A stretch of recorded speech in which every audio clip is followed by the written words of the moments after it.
How do you see chemical disarmament and what are the main problems? The main challenge that the OPCW has ahead of it is the transition, natural transition that was foresaw by the convention between an organization that was focused on destruction and non-proliferation to, in the future, an organization that has based its work on these two main pillars to concentrate on non-proliferation and possibly the expansion of its cooperation activities. That, I believe, is the main challenge for the organization and its members ahead. That transition might be more complex than what people think it would be. First of all, because we need to see whether the main possessors will meet the deadline, extended deadlines in the destruction programs or not. What to do if those deadlines are not met on time. Second point that I think is also very important is universality. If you see it in relative terms, this is a very successful organization with 187 state parties. Almost all members of the United Nations are members of the organization. And this is a major success given the short history of the organization. But out of the 7 state parties that are outside of the regime, some of those state parties are of serious concern for the international community because we believe that some of them have major chemical weapons arsenals, stockpiles, and therefore their coming into inside the regime is of the utmost importance if we really want a world free of chemical weapons. So that would be also a major challenge for the organization on the years ahead. Can you visualize an image of worldwide chemical disarmament? I certainly do. The OPCW is possibly the most successful disarmament organization there is. It has proven that it's possible for the international community to come together and agree on certain terms to first destroy the stockpiles and then set up a verification regime to prevent the legitimate chemical industry to move into activities that are not allowed by the convention. And I think it sets an example for other areas of disarmament that have not been as successful as the area of chemical weapons.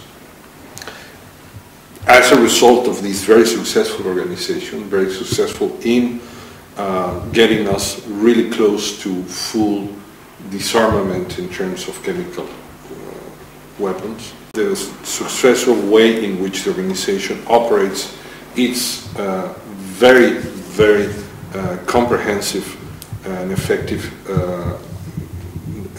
verification regime, I think we're in very good track to a world without chemical weapons. What can others learn from your experiences in disarmament so that they can become more motivated? Well, I think that the establishment of a convention with 3 pillars in which destruction, verification as a key element to non-proliferation, and cooperation as an appropriate balance, a necessary balance, a counterpart to non-proliferation, sets off a clear example of how things could work in other areas of disarmament. But of course, behind that regime, there was a compromise of major possessor states who were willing, for whatever reason, to come together with other possessor states and give up their stockpiles in exchange for the counterpart willingness to do the same for the greater interests of a world free of mass destruction weapons.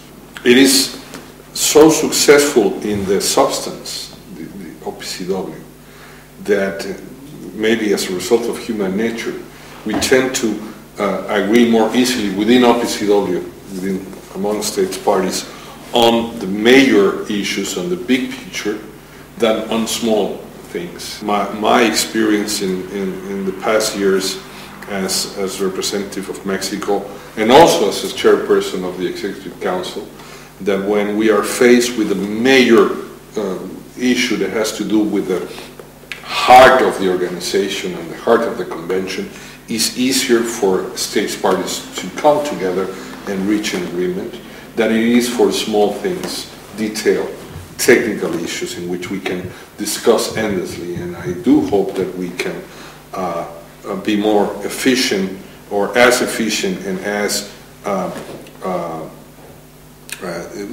come together in the same way that we do with the larger issues that belong to the heart. But I'm certainly encouraged, of course, by the fact that what is the essence of the convention, of the organization, all members are in full agreement, and there are no disagreements on the essential parts of the organization and the convention, only in small things. But these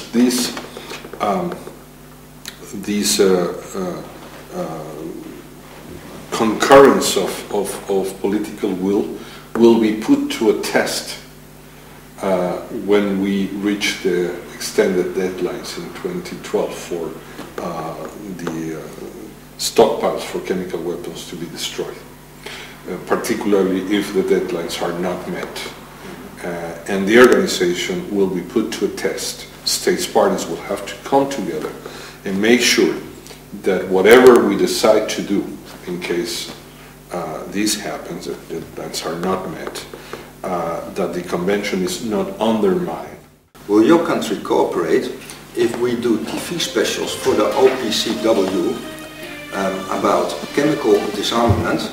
Of course, the Mexican government will be more than willing to cooperate to show the success of the national chemical industry, the success of Mexico being a state party to the convention, being one of those most committed to the convention and to the non-proliferation regime, which derives from an effective verification activities.